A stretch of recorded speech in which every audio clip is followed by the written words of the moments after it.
Assalamualaikum warahmatullahi wabarakatuh.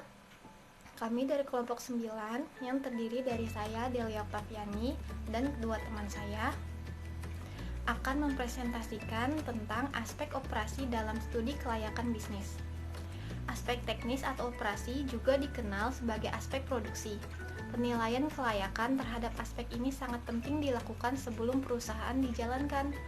Penentuan kelayakan teknis atau operasi, perusahaan menyangkut hal-hal yang berkaitan dengan operasi, sehingga apabila tidak dianalisis dengan baik, maka akan berakibat fatal bagi perusahaan dalam perjalanannya di kemudian hari.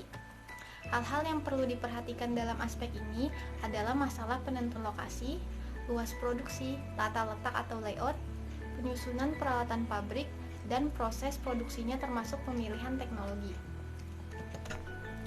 Tujuan aspek operasi ada 3, yaitu yang pertama, agar perusahaan dapat menentukan lokasi yang tepat, baik untuk lokasi pabrik gudang, cabang maupun kantor pusat. Yang kedua, agar perusahaan dapat menentukan layout yang sesuai dengan proses produksi yang dipilih, sehingga dapat memberikan efisiensi.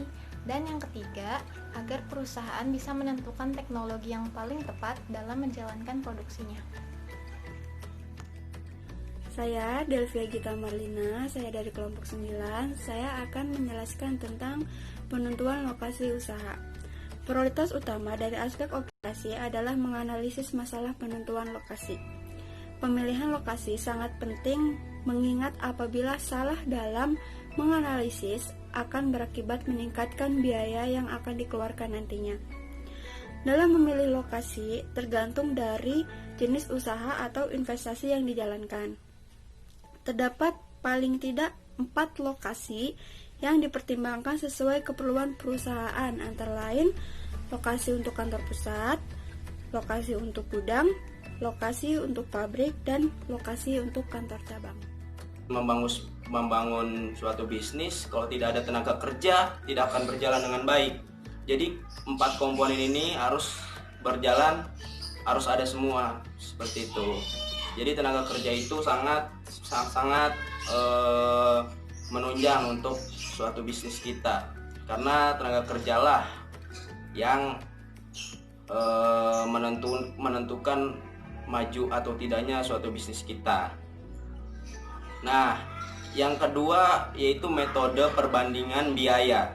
Nah, di sini kita harus pertimbangkan di metode perbandingan biaya yang harus pertama kali kita perhitungkan yaitu bahan bakunya. Jadi biaya untuk kita membeli bahan baku gitu sesuaikan dengan modal yang kita punya. Gitu. Yang kedua bahan bakar dan listrik.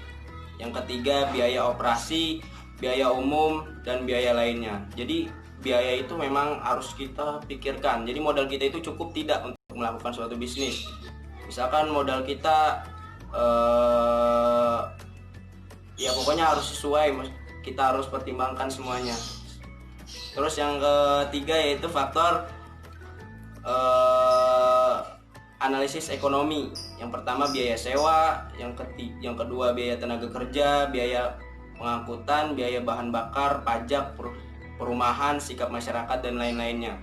Nah, jadi seperti itulah pertimbangan-pertimbangan yang harus kita lakukan untuk menjalankan suatu bisnis. Kurang lebihnya mohon maaf. Assalamualaikum warahmatullahi wabarakatuh.